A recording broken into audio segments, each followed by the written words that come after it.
बिस्मिल्लाहिर्रहमानिर्रहीम। नाजरीन, फ़ारूक अहमद हाज़िर है प्रोग्राम अपना पाकिस्तान लेकर। नाजरीन, जैसा कि आप सुन चुके हैं कि मियाँ मोहम्मद नवाज शरीफ साहब की वापसी की तारीख का ऐलान कर दिया गया।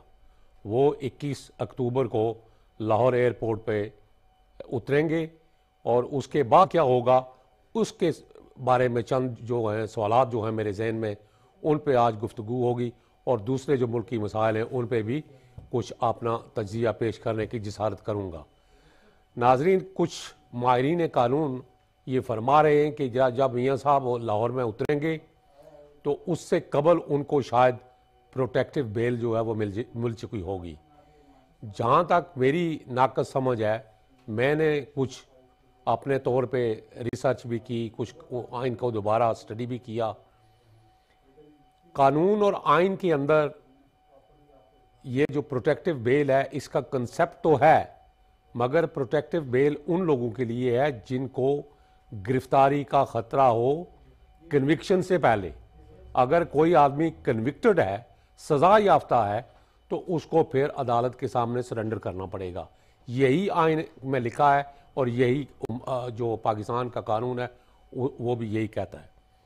अब पाकिस्तान में इससे कबल भी हम देख चुके हैं कि जब चाहें, जिसको चाहें, जहाँ चाहें, वो आइन को अपनी मर्जी के मुताबिक मोड़ लिया जाता है। मोम की नाक इसे कहते हैं। आइन को मोम की नाक बना दिया गया है। तो जिसको प्रोटेक्टिव बेल देनी हो उसको दे भी शायद दे भी देगी जाएगी। मियाँ साहब भी अगर अप्लाई करेंगे अदालत से, इवन दो के वो कन्विक्टेड हैं, वो सजा याफ्ता मुजरम है, आइन तो यही कहता है कि सबसे पहले उनको अदालत के सामने सरेंडर करना पड़ेगा, फिर वो अपनी सस्पेंशन की जो है एप्लीकेशन वो लॉन्च कर सकते हैं, अपील लॉन्च कर सकते हैं और इस्लामाबाद हाई कोर्ट उनकी अपील सुनने का मिजाज होगा। मगर माजी में देखने में आया है कि इससे कबल भी जब कोई बड़ा सियासी जो कायद है वो मुल्क से जब बाहर होता तो उसके हालात कुछ और होते हैं, जब वो वापस मुल्क में दाखिल होते हैं तो फिर ये समझा जाता है, कुछ जो है वो दानिशवर, वो तज्जिया नगार कुछ इस मौजू पे कह रहे हैं कि ये शायद ये भी कोई किसी डील का ही नतीजा है। पहले से कोई मामला तय हो चुके हैं, जहाँ तय होने चाहिए वहाँ हो चुके हैं, इसीलिए फिर जो मियाँ साहब हैं वो जा रहे हैं अक्टूबर 21 को।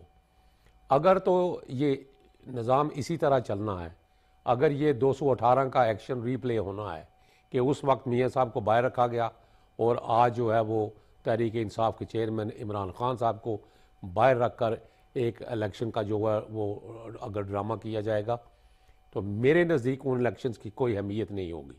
और मैं समझता हूँ कि अक़वाम आलम में भी उन इलेक्शन की कोई पजीराई नहीं होगी कि अगर आपने सबको लेवल प्लेइंग फील्ड नहीं देना, अगर आपने सबको एक ही नुक्ता नज़र से नहीं देखना, जो आइन कहता है, जो कानून कहता है और जो पाकिस्तान के जो अकाबरीन है वो अगर ये चाहें कि आइन और कानून क्या है, हम जो चाहेंगे वही होगा, तो फिर इन इलेक्शंस की कोई ज़्यादा पजीराई नहीं होगी।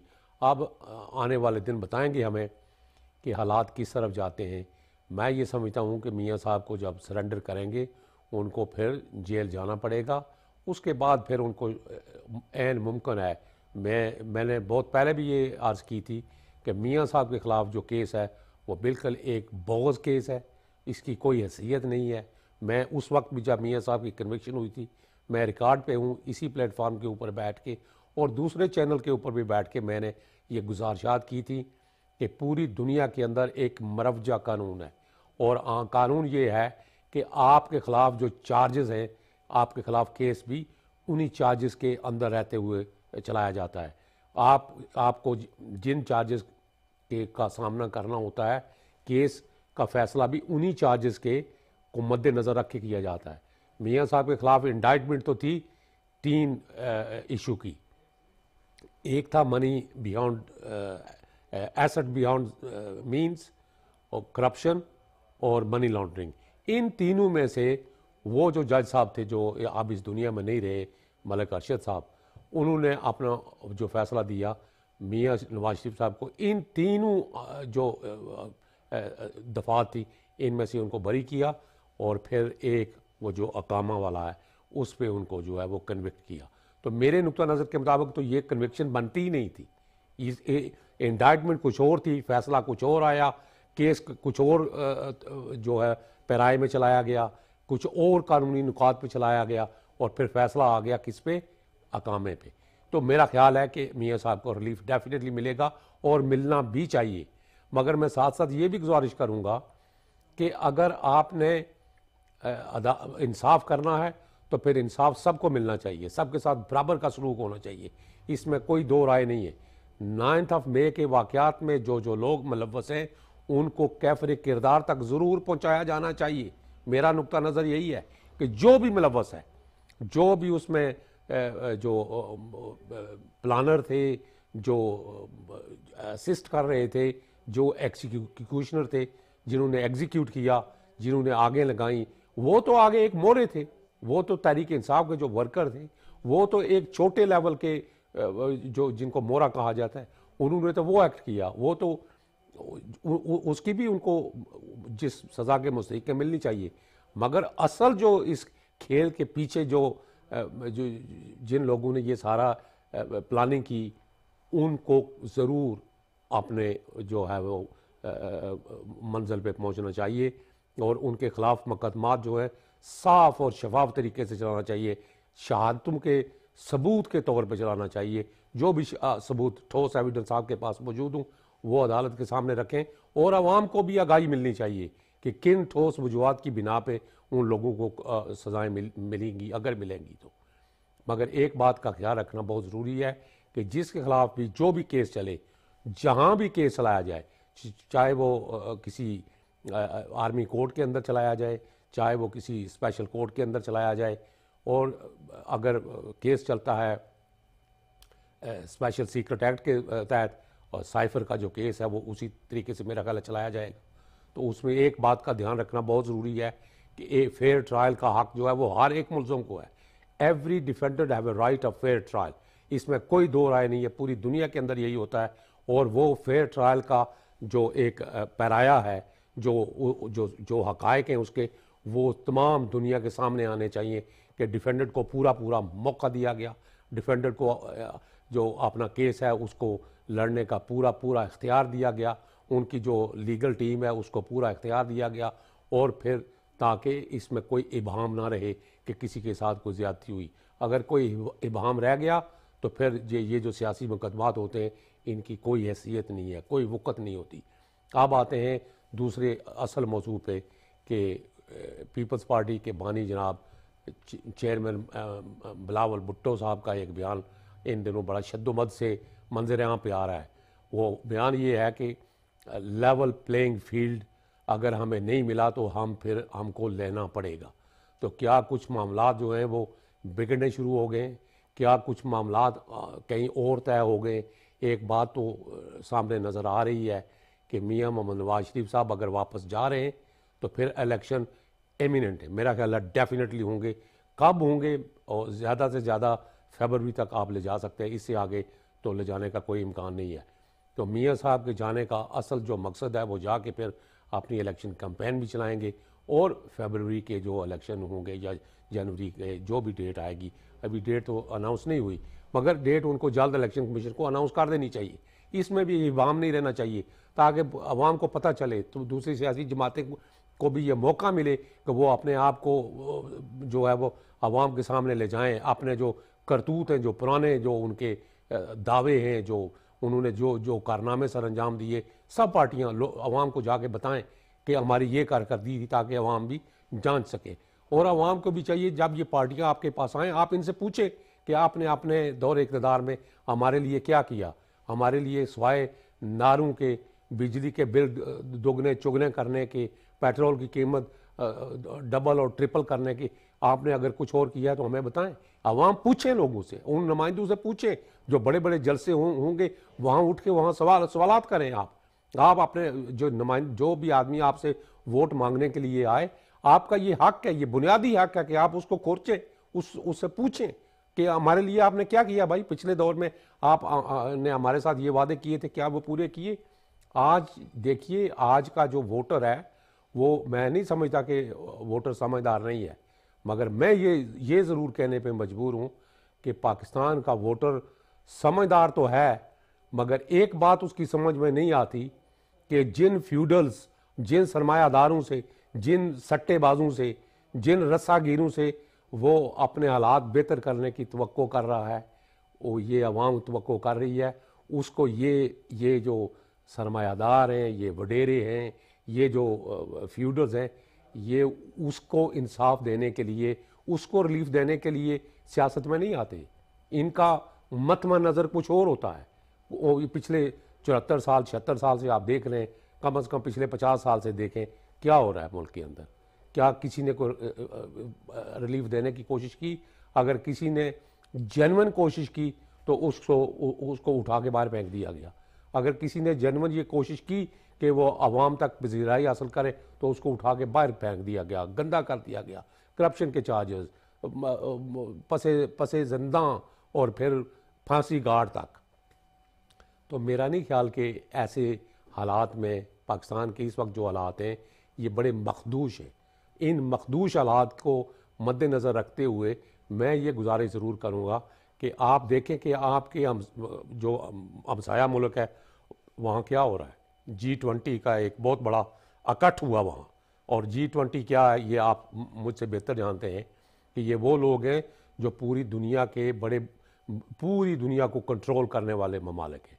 इन्हीं भी G20 के एवज जो पूरी दुनिया का एक सरमायादाराना निज़ाम है वो चलता है। यही पीछे पस मंज़र में रह के जो डोरे हैं वो खींचते हैं कि किसी को क्या दिया जाए, किसको केक का कितना टुकड़ा देना चाहिए, जिसे कहते हैं ना कि पीस ऑफ केक। तो वो पीस ऑफ केक यही काट के आपको देते हैं और आपका फिर जीवन जो है वो आगे चलता है।